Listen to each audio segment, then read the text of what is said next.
Hey, your viewers and viewers, my name is General Red Strategist. Welcome back to So You're Being Hunted. This is episode 288. We're continuing on with the Oblivion Light Challenge. So, we have cleared out the Centre Island and we've cleared out the North Island. We now are on the West Island.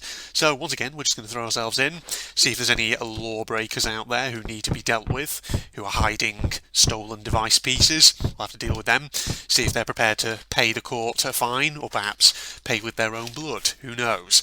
So I hope you guys out there are all doing well. Hope you're enjoying this challenge. I'm, doing better at this one than I did, of course, at the original version of the challenge, which is good, and I'm enjoying it very much. So, interesting thing is, of course, in the last episode, I was actually going off on a bit of a rant about Doctor Who for some reason. I don't know, because I saw a trailer for it. That's why on BBC One, and because the thing is, I don't know if I think I said it probably in the last episode, but you know what, fuck it. I'm just going to rant about Doctor Who some more, because I can, and because I think it's a good subject to have a rant about. So, why the hell not, eh? But the real reason why I was having a rant about that, of course, was the fact that I'd seen a trailer on BBC One, and it got me kind of thinking how, of course, how all Doctor Who trailers, they always, well, I don't know, I mean, people in the UK can probably attest to this. I don't know about people outside the UK, but trailers from the BBC for Doctor Who always kind of make it out as though it's going to be this really action-packed, rip-roaring, really serious, really gritty adventure. But then, in my experience, whenever you actually watch the Doctor Who, when you actually watch Doctor Who itself, it's none of that. It's always farcical, it's a bit silly. I think to myself, sometimes I wonder, do the creators of Doctor Who really even know what they want that show to be? Sometimes, I don't know. But yes. But there were other kind of points when I was ranting there about Doctor Who. There were points that I didn't actually cover, but which now that I think about it, I also think that's a reason why I just am not into current Doctor Who and all that. Why I just find it a bit shit, to be honest. Let's be honest. Yeah. So I was thinking as well about, what were the last kind of episodes of new Doctor Who that I ever watched?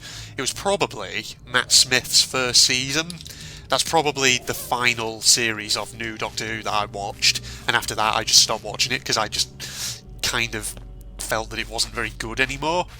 So I always remember some of the stuff that happened in that series. For example, the one that kind of stands out to me is that two-part special they did in Matt Smith's first series, where they brought back the Silurians. You know which ones I mean, those of you who watch new Doctor Who.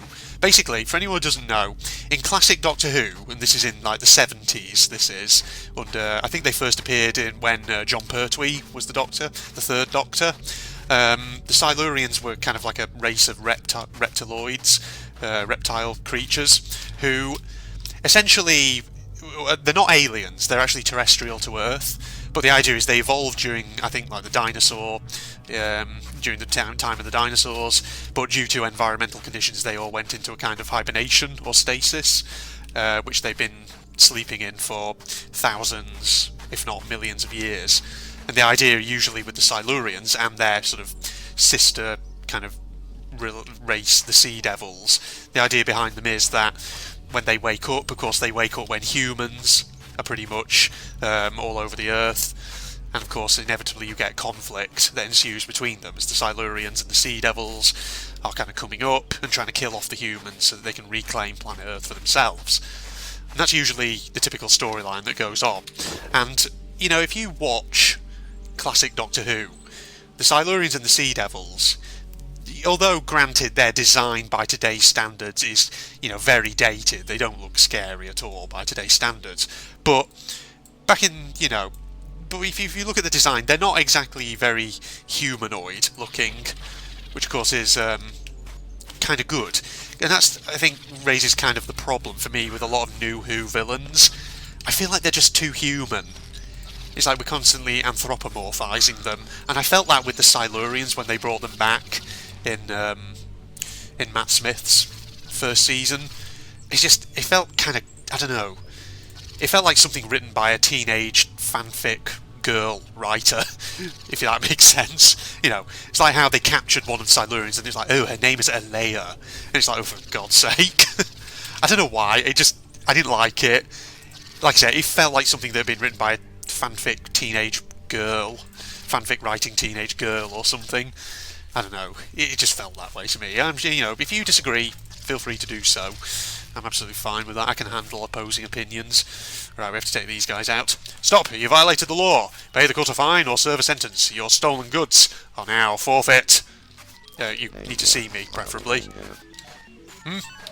I'm here, mate. Right here. God, this guy's fucking blind. Then pay with your blood!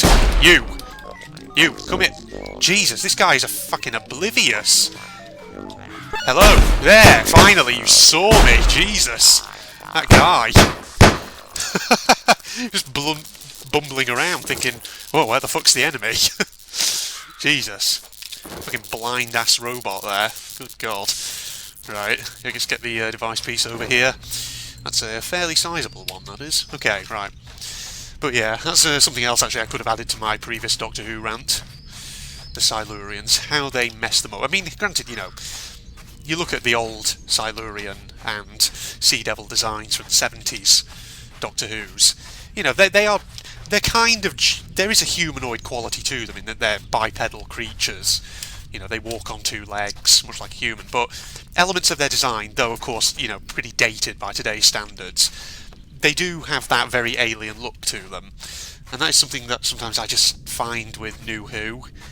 So many of the aliens, they don't look very alien.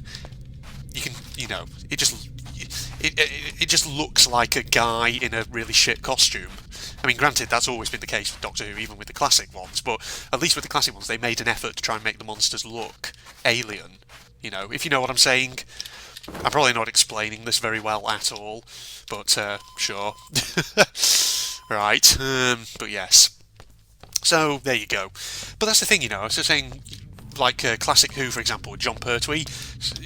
I've said this before in the previous episode, but sometimes it's not that I hate all of Doctor Who. I just find it sometimes very hit and miss in terms of, the quality of episodes, the quality of storylines, things like that. And, there are some Doctor Who's out there which I've watched which were actually very interesting. They had very interesting ideas, interesting concepts, interesting villains and monsters that were actually kind of scary and creepy. But it's just, because you've got so many writers working on it, I sometimes just feel like they all come in with different ideas of what the show is trying to be. And that's the problem. I've heard people say that Doctor Who, the strength of Doctor Who is that it can be anything, but I don't know.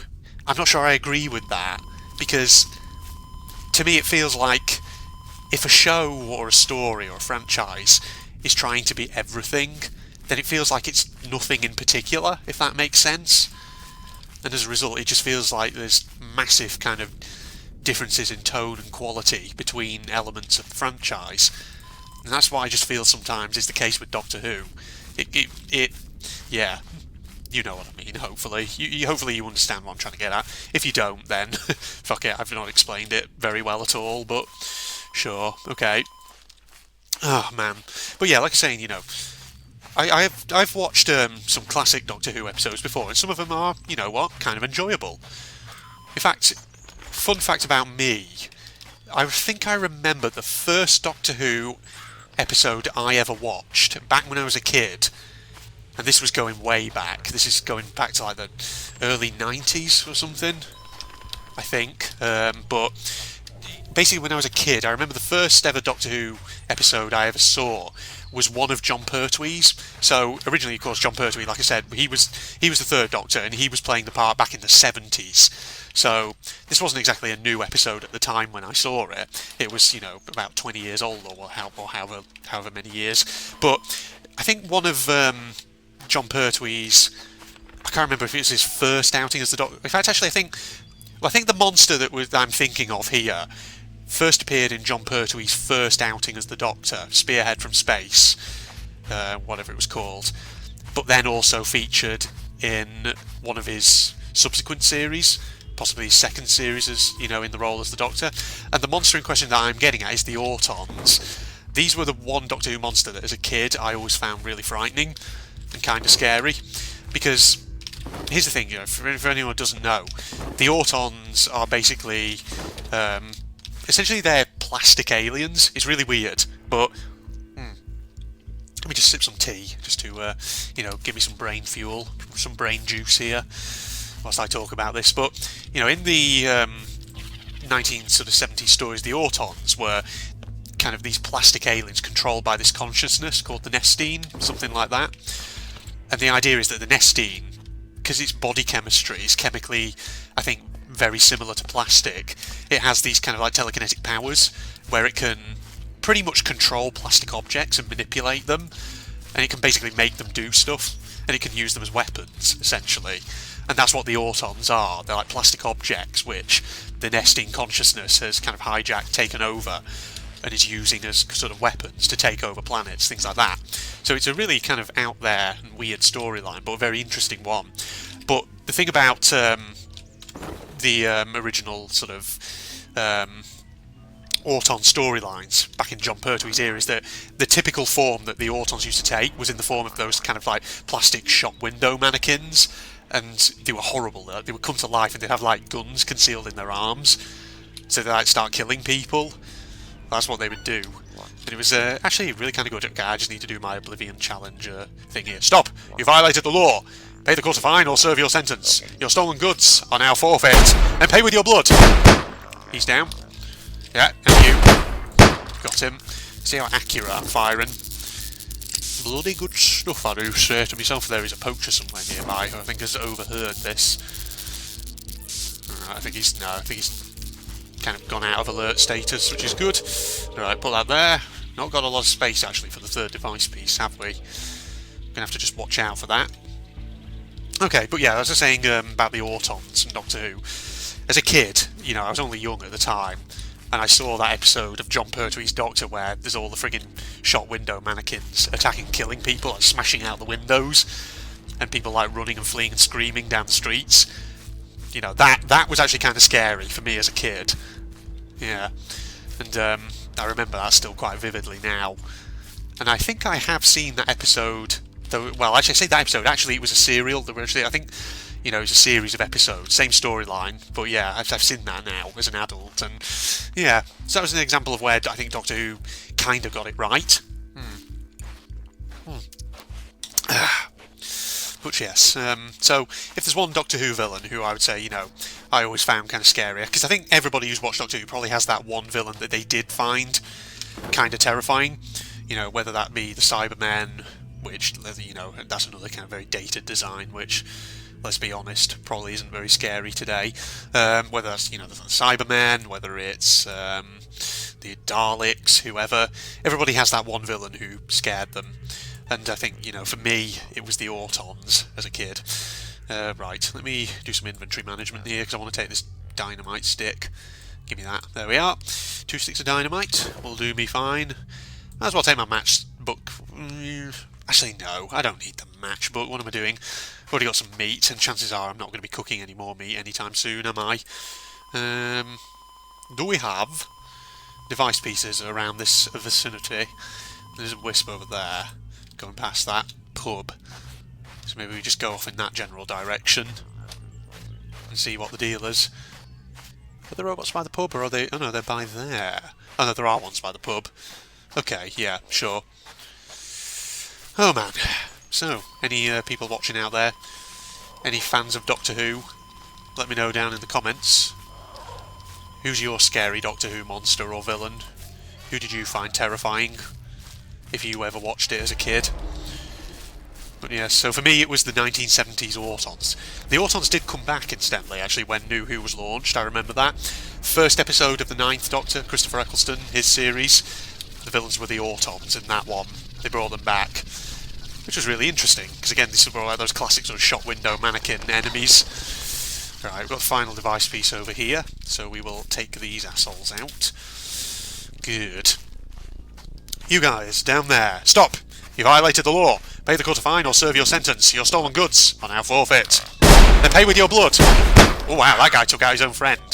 That's fantastic when they do that, isn't it? Oi, and you. Oi, get out of here. Get down, you bitch. Right, hold on, I should... Oh, fortunately, it's only a small piece. Right, eat that. Give me that. There we are. Man, I have not got a lot of space, really, have I? I haven't really got space for anything here. See, this guy's got extra shotgun shells, which I'd like to take. Maybe I should use up my shotgun ammo. Or maybe I should discard some stuff. I think I will do. You know what? I've got 2 sets of bandages, so I don't mind discarding that other set of bandages. We'll take that. We'll eat those mints and the blackberries. Yeah, I think we're good. Okay. Time to start heading back to the Centre Island, I do think. Because why the heck not? You see, this is one Oblivion Guard who's doing a very good job of dealing with the lawbreakers. Absolutely fantastic, if I do say so myself.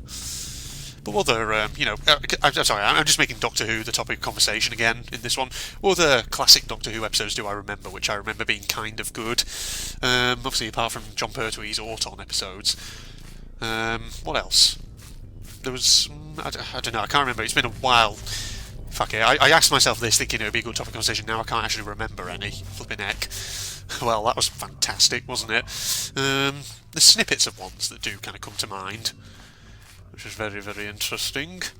There's one I remember actually from Tom Baker's era, when he was playing the 4th Doctor, which again was back in the 70s.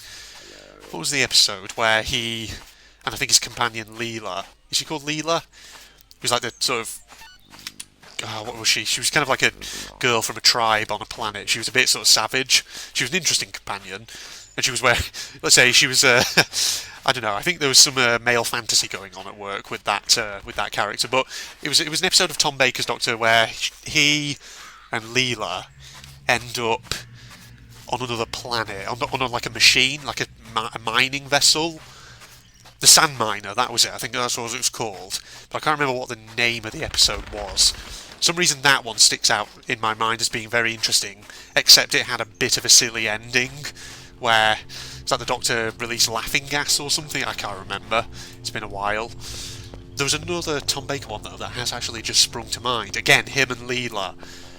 Was it the Horror at Fangrock? Something like that? No. Was that the name of it? It was like they went back in time. They come out on Earth. And it's like there's a lighthouse. It's like really, the setting is really kind of dark and claustrophobic.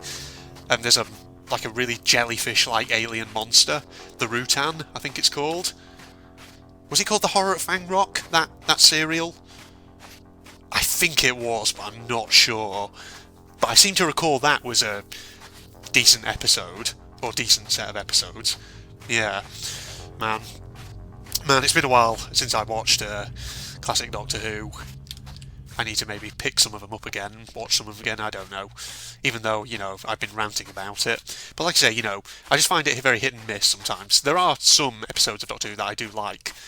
In fact, one that does stick out for me in my mind, and I wouldn't say I remember this one for being brilliant, though I wouldn't say it was bad either, I'd say it was kind of decent, was the 7th Doctor, Sylvester McCoy, The Remembrance of the Daleks, I think it was. That was just an interesting one, because, you know, I mean, I wouldn't say it was perfect, but I remember that one in particular, like the special weapons Dalek and things like that it had in it, which was like a super Dalek that just vaporises shit. Jeez, I don't know. I'm just remembering little snippets and bits and bobs. I don't really remember too much else. But yeah, 7th Doctor was a funny era, that was, because that was obviously sort of the late 80s when that one was about. That was just before basically Doctor Who was cancelled at the end of the 80s. And went on hiatus for a very long time. But Sylvester McCoy's Doctor Who stories, in my opinion, some of them were kind of a bit silly, or had silly elements to them, but then there were others that were actually quite serious. In fact, you know, there is one Sylvester McCoy serial that does stick out in my mind, now that I think about it, The Curse of Fenrir. I remember seeing that one. I thought that one wasn't actually too bad. I thought there was a lot of good stuff in that one. That was the one where he, the Doctor, and his companion Ace went back to World War II. I think it was 1943. And they're on a little island or something off the English coast where there's like a British Army base or something. But it's like there's a monster, Fenrir, and there's like a gang of Russian commandos, whatever they are, who are like trying to infiltrate the island. And there were like these horrible sort of blood-sucking monsters, that monster people who come up out the sea. I think they were called the Hemovores, I'm not sure. But I seem to remember that one not being a bad episode. That was actually kind of atmospheric, that one. I remember being kind of fascinated and actually being quite engaged with it as it progressed. But yes, so there was that. Okay, yeah. So, you know, like I say, Doctor Who, hit and miss. Some of the stuff, I admit, is good, but there's just so much other stuff which was kind of shit and not very well executed, and just, in some cases, plain silly. Okay, well, never mind that, because here we are. We're going to deposit these device pieces, and then we are going to wrap the episode up. So, thank you for joining me for episode 288 of Doctor Who. Episode 288 of Doctor Who? I mean, 288 of Sir You're Being Hunted. Jesus Christ. Wow. Am I the Doctor? Good Lord. I never thought about that. Who knows? General Red is Doctor Who confirmed? Question mark? I don't know. But we'll see. Yeah, we'll see. What am I talking about? It's thrown my outro completely. I hear riders approaching, so probably, actually no. If I stay here, I'll be fine. Pause the game. There we are. So, Facebook and Twitter links down below, along with my propagandist channel link if you're interested. In the meantime, of course, don't forget to leave a like, comment, subscribe, all that jazz. Share my videos with your friends on social media, and I'll see you in episode 289. Goodbye, everybody. I feel like if I have you with me, I'll be able to find what I'm looking for. When she said that, she maintained a normal, composed attitude. But earlier, for just a second, I thought I spotted an instance, I should say, of emotion. And I don't think I was imagining it when her cheeks showed just a hint of red. Did I maybe get a quick peek behind the mask and get a glimpse of her real feelings? Hey. Why'd you remain silent? Do you have an answer for me? Yes. Oh, yeah, that's Makoto. Yes, I look forward to working with you, you lovable old bugger. Indeed. I took Kyoko's gloved hands in mine, and someday I'd like to find out what's under these gloves. I couldn't predict where my connection with Kyoko would lead me. It was impossible to say, but what I did know is that I had the unwavering desire to find out. Hey, got her underpants as well. Nice.